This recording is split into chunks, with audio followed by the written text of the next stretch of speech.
Preference list create complete হয়ে গেলে, অর্থাৎ তোমার অ্যাপ্লিকেশন কমপ্লিট হয়ে গেলে, যেদিনকে অ্যাপ্লিকেশন উইন্ডো ক্লোজ হবে তখন অ্যাপ্লিকেশন অটো সাবমিট হয়ে যাবে।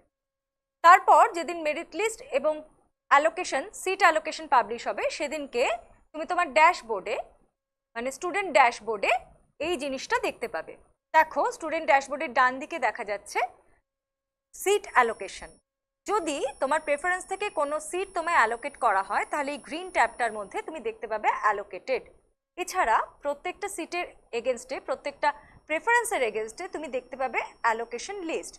কিউ অলে গিয়ে তুমি দেখতে পাবে তোমার সিট অ্যালোকেশন প্রত্যেকটা প্রেফারেন্সের এগেনস্টে তোমার অ্যালোকেটেডও দেখতে পাবে, এবং অ্যালোকেশন লিস্ট ডাউনলোড করে প্রত্যেকটা প্রেফারেন্সের এগেনস্টে তুমি দেখতে পাবে।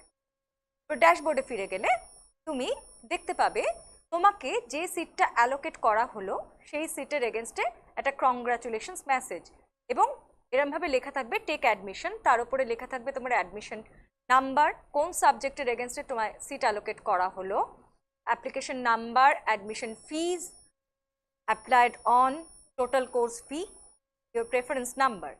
তার তলায় লেখা থাকবে তুমি যদি এই অ্যালোকেশনের এগেনস্টে অ্যাডমিশন না নাও, তাহলে এই ফেজে কিন্তু তুমি আর অ্যাডমিশন নেওয়ার সুযোগ পাবে না। এবার তুমি যদি টেক অ্যাডমিশনে ক্লিক করো, তাহলে তোমাকে নিয়ে যাবে এই পেজটি। সেখানে তোমাকে সিট সিলেক্ট করতে হবে, মানে তুমি রিজার্ভ না আনরিজার্ভ, কোন সিটের এগেনস্টে ভর্তি হতে চাও। তারপরে তোমাকে সিলেক্ট করতে হবে তুমি কি আপগ্রেডেশন নিতে চাও পরের রাউন্ডে। যেহেতু তুমি এখানে দেখো সেকেন্ড প্রেফারেন্সের এগেনস্টে পেয়েছিলে, অর্থাৎ তুমি যদি তোমার হাইয়েস্ট প্রেফারেন্স ছাড়া অন্য কোনো প্রেফারেন্সে পেয়ে থাকো, তাহলে তুমি আপগ্রেডেশন চাও কিনা এটা তুমি চুজ করতে পারো। এখানে আপগ্রেডেশন চুজ করা হলো, তুমি চুজ করার পর প্রসিড করতে পারো। প্রসিড করলে তোমায় দেখাবে যে তুমি যদি পেমেন্ট না করো তাহলে তুমি কিন্তু অ্যাডমিশন বা আপগ্রেডেশনের জন্য এলিজিবল হবে না। তো তুমি কন্টিনিউ করলে, ইয়েস করলে তুমি এই পেজটা আসবে। এখানে তুমি দেখতে পাচ্ছ যে তুমি কোন কলেজে, কোন ইউনিভার্সিটির আন্ডারে, কোন কোর্সে এবং তোমার কোন কোর্স কম্বিনেশনে কোন সিটের এগেনস্টে তুমি ভর্তি হচ্ছ এবং তার কত টাকা অ্যামাউন্ট তোমাকে পে করতে হবে। প্রসিড টু পেমেন্টে গেলে এবং ডিসক্লেমারগুলোতে তুমি যদি আই এগ্রি করো যে যে কন্ডিশনে, সেটা তুমি এগ্রি করলে তখন তুমি এই পেজটাতে আসবে। সেখানে তুমি কোন গেটওয়ে দিয়ে পেমেন্ট করতে চাও সেটা তোমায় চুজ করে নিতে হবে। এখানে বলে রাখা দরকার যে যে গেটওয়ে তুমি চুজ করো না কেন, তোমায় কিন্তু কোনো এক্সট্রা চার্জ পেমেন্ট করতে হবে না। এরপরে তুমি প্রসিড করলে তোমাকে এই পেজে নিয়ে যাবে। সেখানে তুমি চুজ করতে পারবে তোমার payment methods, net banking, credit বা debit card, QR code, wallet এবং ইউপিআই, যে কোনো একটি দিয়ে তুমি কিন্তু পেমেন্ট করতে পারো। এখানে আমরা কিউআর কোড দিয়ে দেখাচ্ছি।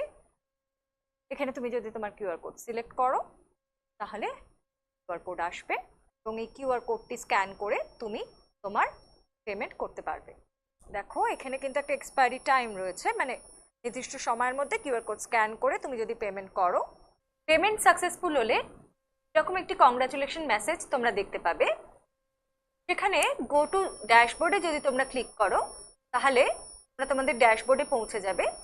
সেখানে দেখো, আগে যেখানে অ্যালটেড দেখাচ্ছিল সেই গ্রিন ট্যাবে এখন তোমরা দেখতে পাবে অ্যাডমিটেড, আর যেখানে টেক অ্যাডমিশন দেখাচ্ছিল সেখানে তোমরা এরকম একটা কংগ্রাচুলেশন মেসেজের পাশে দেখতে পাবে ডাউনলোড প্রভিশনাল অ্যাডমিশন রিসিট।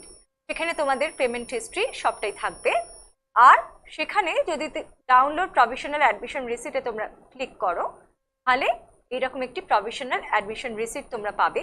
সেখানে অ্যাপ্লিকেশন কোড, কত টাকা তোমরা পেমেন্ট করেছিলে সবটাই দেখতে পাওয়া যাবে এবং তলায় লেখা থাকবে প্রভিশনালি অ্যাডমিটেড। মনে রাখতে হবে এটা কিন্তু প্রভিশনাল অ্যাডমিশন। এরপরে ইনস্টিটিউশনে গিয়ে ফিজিক্যাল ভেরিফিকেশন হলে তারপরেই কিন্তু তোমরা অ্যাডমিটেড হবে।